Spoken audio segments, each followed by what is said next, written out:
नमस्कार दोस्तों, मैं नवीन कुशवाहा आप सभी का स्वागत करता हूं। आज हम 12 और 13 सितंबर का करंट अफेयर्स देखने जा रहे हैं और कुछ ऐसा स्टैटिक पार्ट के क्वेश्चन भी साथ में देखेंगे जो एग्ज़ाम में 100% पूछे गए हैं और पूछे ही जाते हैं। ठीक है दोस्तों, तो शुरू करते हैं। आइए करंट अफेयर्स आज का। अगर वीडियो अच्छा लगे तो शेयर ज़रूर करिएगा। तो देखिए, स्वयं को दिवालिया घोषित करने वाला ब्रिटिश शहर एक है, वो है बर्मिंघम। तो स्वयं को दिवालिया घोषित कर दिया है ब्रिटिश का एक शहर है जिसका नाम बर्मिंघम है। तो इसके ऊपर से एक सवाल आ सकता है कि ऐसा कौन सा ब्रिटिश का एक शहर है जो अपने आप को दिवालिया घोषित कर दिया, तो बर्मिंघम। ठीक है।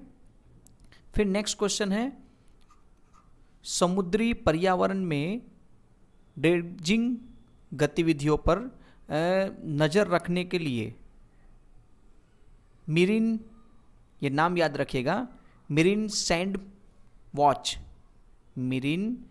वॉच डेटा प्लेटफॉर्म लॉन्च किया गया है। किसने लॉन्च किया है? तो यूएनईपी द्वारा। ठीक है। तो समुद्र में पर्यावरण के ऊपर एक वॉच रखने के लिए, किस तरह की गतिविधियां हो रही है उसके वॉच रखने के लिए मरीन सैंड वॉच एक डेटा प्लेटफॉर्म बनाया गया है जो यूएनईपी द्वारा बनाया गया है। यूएनईपी की स्थापना कब हुई थी? तो यूएनईपी की स्थापना 1972 में हुई थी और इसका हेडक्वार्टर कहाँ है? तो नैरोबी केन्या में है। कहाँ पर? नैरोबी केन्या में है। ठीक है। आगे देखते हैं, सरकारी स्कूलों में, याद रखिएगा, सरकारी स्कूलों में पारंपरिक इस्लामी परिधान अबाया पहनने पर प्रतिबंध लगाया है। ठीक है। किसने लगाया है? फ्रांस ने। तो फ्रांस की जितनी भी सरकारी स्कूलें हैं वहाँ पर इस्लामिक धर्म का जो पारंपरिक वेशभूषा है, नाम है उसका अबाया, ये याद रखिएगा, उसमें बैंड लगा दिया गया है। मतलब अब से स्कूल में जितने भी आएंगे वो एक ड्रेस में आएंगे, एक तरह सब बच्चे दिखेंगे, इसलिए फ्रांस में शुरुआत हुई है। तो याद रखिएगा, आईएमपी हो सकता है क्वेश्चन। एक पुस्तक है, बुक आ सकता है, अजय टू योगी आदित्यनाथ। यूपी के जितने भी पेपर होने वाले हों उनमें ये पेपर एक क्वेश्चन आ सकता है। शांतनु गुप्ता द्वारा ये बुक्स लिखी गई है, जिस पुस्तक का नाम है अजय टू योगी आदित्यनाथ। ठीक है। आगे देखते हैं नेक्स्ट, इटली के बारे में जरा जानते हैं। तो फर्स्ट महिला प्रधानमंत्री बनी है जॉर्जिया मेलोनी। ठीक है। वहाँ की इटली की प्रधानमंत्री हैं जॉर्जिया मेलोनी। अब थोड़ा स्टैटिक, रोम, इटली रोम, जहाँ टाइबर नदी है। तो आपसे पूछा जाए कि टाइबर नदी कहाँ है, तो आप लिख सकते हैं इटली रोम में टाइबर नदी है। नेक्स्ट, ईटीएस क्या है? उत्सर्जन व्यापार योजना। ठीक है। उत्सर्जन व्यापार योजना, ईटीएस, यह लागू करने वाला देश का पहला शहर। तो देखो, लागू करने वाला देश का पहला शहर था जो 2019 में लागू हुआ, सूरत ने लागू किया था। सूरत गुजरात में है और ये दोनों शहर गुजरात के ही हैं। और इस साल अहमदाबाद ने भी लागू किया है 2023 में। तो आपसे पूछा जाए ईटीएस के बारे में तो याद रखिए। फिर से हम G20 के बारे में आज एक क्वेश्चन देखते हैं। तो G20 की स्थापना 1999 में, जिसमें कुल 19 देश प्लस यूरोप यूनियन भी इसमें शामिल है, EU। ठीक है। अब एक सवाल पूछा जा सकता है कि 2022 में जो 70वीं बैठक थी वो कहाँ हुई थी? तो इंडोनेशिया। इस साल जो 18वीं बैठक हुई है 2023 में, वो कहाँ हुई है? भारत में। अगले साल 2024 में बैठक जो 19वीं होने जा रही है वो कहाँ होगी? तो वो होगी ब्राज़ील में। याद रखिएगा, ब्राज़ील में। ठीक है। फिर एक ये भी एक सवाल आईएमपी बन जाएगा, G20 के ऊपर से ही है। के वैश्विक जैव ईंधन गठबंधन का शुभारंभ हुआ है भारत द्वारा G20 के दौरान, जो नई दिल्ली में G20 समिट हुई है उसमें ये शुभारंभ हुआ है। भारत का शुद्ध शून्य कार्बन उत्सर्जन लक्ष्य, ये एक महत्वपूर्ण क्वेश्चन बन सकता है, याद रखिएगा। भारत का शुद्ध शून्य कार्बन उत्सर्जन लक्ष्य 2070 रखा गया है, ठीक है। तो आपसे बहुत सारे ऐसे लक्ष्य टारगेट किए जाते हैं कि कब तक में पूरे होंगे, उनमें से एक ये लक्ष्य भी ऐड किया गया है तो 2070 में, ठीक है। नेक्स्ट है आवारा जानवर, याद रखिएगा। आवारा जानवरों के लिए मोबाइल पशु चिकित्सा वाहनों की शुरुआत की है किसने? उड़ीसा ने, ठीक है। जितने बहुत सारे पशु ऐसे हैं कि जिनके कोई मालिक नहीं होते, उन्हें आवारा छोड़ दिया जाता है, तो उन्हें कहीं ना कहीं चोट आ जाती है, कुछ समस्या आ गई, बीमार हो गए, तो ऐसे पशुओं के लिए उड़ीसा सरकार ने ये मोबाइल पशु चिकित्सा वाहन की सुविधा की है। मतलब कि ये समझो कि उसे बाइक की मेडिकल सुविधा होगी या तो किसी भी तरह से छोटी मोटी कार होगी, ये मोबाइल सुविधा चिकित्सा सुविधा शुरू की गई है। आगे देखते हैं, गति शक्ति विश्वविद्यालय कहाँ पर है? बड़ौदा, गुजरात में, ठीक है। कहाँ है? गुजरात। एयरबस इंडिया के साथ समझौता किया है। तो गति शक्ति जो एक सैन्य विद्यालय है, विश्वविद्यालय, उसके ऊपर ये एयरबस इंडिया जो विश्व का सबसे बड़ा कॉमर्शियल विमान है, आप जानते ही हैं, उनके साथ इन्होंने समझौता किया है विमानों के उड्डयन के विकास के लिए, ठीक है। तो याद रखिएगा, ये आ सकता है कि गति शक्ति विश्वविद्यालय ने एयरबस के साथ समझौता किया है। तो गति शक्ति विश्वविद्यालय कहाँ है? गुजरात में। नेक्स्ट है विश्व मसाला कांग्रेस, जो मुंबई में होने वाला है, और इसकी थीम रखी गई है विजन 2023 स्पीसीज, ठीक है। मसाला, ठीक है। मसाला मतलब जो हम हर जगह मसाला का उद्योग देखते हैं, सब्जियों में डालते हैं हर, ठीक है, मरी मसाला की। अब इसमें एक खास चीज़ है कि भारत को मसाला का कटोरा कहा जाता है। भारत को, जैसे चावल का कटोरा आपने बोल दिया, जीरा का कटोरा हो गया, इसे धान का कटोरा बोलते हैं, उसी तरह भारत को मसाले का कटोरा बोला जाता है, ये याद रखिएगा, ठीक है।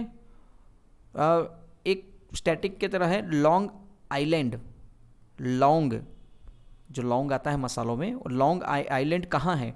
तो जंजीबार, कहाँ है वो जंजीबार? तंजानिया। तो लॉन्ग आइलैंड कहाँ है? तो लॉन्ग आइलैंड आप मैप में देख सकते हैं, जंजीबार तंजानिया में है। और इसी के ऊपर से एक स्टैटिक जीके भी देख लें हैं। ब्लू वाटर पॉलिसी, आपने अगर मिडिवल हिस्ट्री पढ़ी है तो ब्लू वाटर पॉलिसी किसने लागू की थी? तो डी अल्मेडा ने, जो पुर्तगाली गवर्नर था, ठीक है। समुद्री मार्ग से बहुत सारे सामान मसाले लेके जब जाते थे पुर्तगाल अपने, तो समुद्र में बहुत सारे लुटेरे लूट लिया करते थे। तो ब्लू वाटर पॉलिसी इसलिए चलाई गई थी कि जिससे हम समझौता कर सके, चोरी ना करके उनको भी कुछ सामान दे दिया जाए तो उनको भी तसल्ली हो जाए और हमारा समुद्री मार्ग अच्छे से चलता रहे। तो blue water policy de Almeida द्वारा बहुत ही कारगर साबित हुई थी और बहुत अच्छी तरह से चल रही थी। नेक्स्ट क्वेश्चन है, ये नेक्स्ट क्वेश्चन जो आने वाले हैं ये बहुत अच्छी इंपॉर्टेंट है। ये है वरुण 23, एक सैन्य अभ्यास है, किसका? भारत और फ्रांस के बीच में जो नौसेना का अभ्यास है।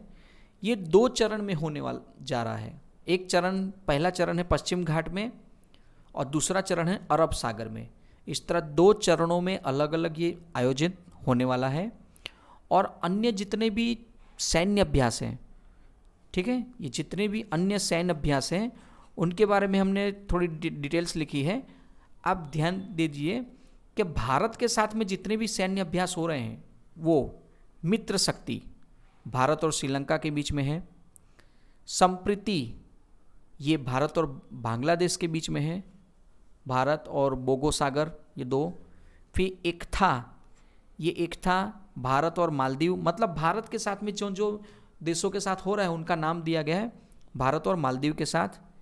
इंद्रधनुष, कोकण और वरियर ये किन के साथ हो रहा है, तो ये होता है भारत और यूके के साथ। फिर जायद या तलवार ये भारत और यूएई के साथ में होता है, युद्ध अभ्यासों की बात कर रहे हैं। नोमैडिक एलिफंट ये भारत और मंगोलिया के साथ में युद्ध अभ्यास होता है। फिर काजिंद भारत और कजाकिस्तान के साथ होता है। काजिंद कजाकिस्तान कहीं कहीं सिमिलर हो रहा है। काजिंद और हिंद मतलब दोनों का समन्वय करके काजिंद बनाया गया है।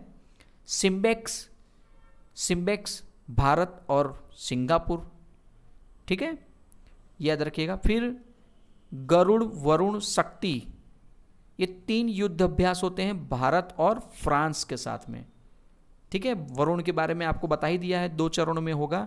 गरुड़, वरुण और शक्ति ये 3 फ्रांस के साथ में युद्ध अभ्यास होते हैं, ठीक है, तो ये याद रखिएगा।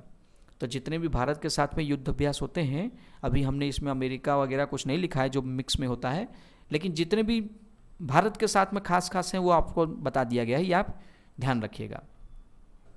नेक्स्ट क्वेश्चन है डिली, तिमोर लेस्टे की राजधानी है, कहाँ पर है, दक्षिण पूर्व एशिया का ये देश है, ठीक है। अब ये चर्चा में क्यों है, तो चर्चा में बहुत ही मोस्ट आईएमपी एक सवाल हो सकता है ये कि प्रधानमंत्री मोदी जी जब 20 आसियान भारत शिखर सम्मेलन में जब गए थे तो वहाँ पर इन्होंने अनाउंस किया है कि ये दिल्ली जो है, दिल्ली में भारतीय दूतावास खोलने की घोषणा की है इन्होंने, ठीक है। दिल्ली जो दक्षिण पूर्व एशिया का देश है, तो वहाँ पर ये दूतावास खोलने की घोषणा की है, तो ये याद रखिएगा। नेक्स्ट क्वेश्चन है देवक ब्रिज। अब देवक ब्रिज क्या है, तो देवक ब्रिज के बारे में बताएं। देवक ब्रिज बीआरओ द्वारा देवक नदी जो कहाँ है, जम्मू कश्मीर में, देवक नदी पर पुल बनाया गया है और जिसका उद्घाटन किया है रक्षा मंत्री राजनाथ सिंह ने, ठीक है, देवक ब्रिज, ठीक है। और इसी के ऊपर से एक और सवाल बनता है न्योमा, ये एक सवाल इंपॉर्टेंट हो जाएगा। न्योमा, ये न्योमा कहाँ है, लद्दाख में। दुनिया का सबसे ऊंचा फाइटर एयरफील्ड का शिलान्यास किया गया, फाइटर एयरफील्ड का शिलान्यास किया गया है जो रक्षा मंत्री राजनाथ सिंह ने किया है। ये जब ये अनाउंस हुआ था, ये बन के तैयार हुआ, तो भारत तो ठीक है, पाकिस्तान, चाइना और अगल बगल के और बहुत सारे देश जो चाइना को और पाकिस्तान को सपोर्ट करते हैं, वो बहुत ही चर्चा में था। ये 15-20 दिन ये वहाँ के मीडियाओं में चर्चा में रहा कि विश्व में एकमात्र ऐसी जगह है इतनी ऊंचाई में फाइटर एयरफील्ड बना लिया है भारत ने। तो जो पहले उड़ान नहीं भर पाते थे इतनी ऊंचाइयों से, वो अब तुरंत का तुरंत वहाँ बना लिया जाएगा, एयरबस भी वहाँ पे कंप्लीट हो जाएगा, ठीक है। तो जो 1960-61 में नहीं कर पाए थे वो अब इस बार कर लिया जा सकता है। ये भारत सरकार की एक बहुत महत्वपूर्ण योजना कारगर हुई है। तो ये दोनों क्वेश्चन, देवक ब्रिज और न्योमा लद्दाख और एक जम्मू कश्मीर, ठीक है, ये जम्मू एंड कश्मीर का है, याद रख लीजिएगा, ठीक है। फिर एक है बांध सुरक्षा अंतर्राष्ट्रीय सम्मेलन का उद्घाटन, बांध डैम जो बोलते हैं हम, बांध सुरक्षा अंतर्राष्ट्रीय सम्मेलन का उद्घाटन 14 सितंबर को कहाँ, जयपुर में होने वाला है। उपराष्ट्रपति द्वारा, किसके द्वारा उद्घाटन होगा, तो उपराष्ट्रपति द्वारा उद्घाटन होगा, ये याद रखिएगा। नेक्स्ट है सैफ अंडर-16 फुटबॉल, सैफ याद रखिएगा, भूटान में आयोजित हुआ था और इसमें भारत जीत गया है। तो भारत जो जीता है तो किसको हरा के, बांग्लादेश को हरा के भारत जीता है सैफ अंडर-16 फुटबॉल, ठीक है। एक ये क्वेश्चन आईएमपी हो सकता है, मत्स्य 6000 मतलब समुद्र में 6000 मीटर ऊंचाई गहराई में गहरे समुद्र में, देखिए गहरे समुद्र में अध्ययन हेतु भारत का पहला समुद्रयान तैयार हुआ है जो इसरो ने तैयार किया है।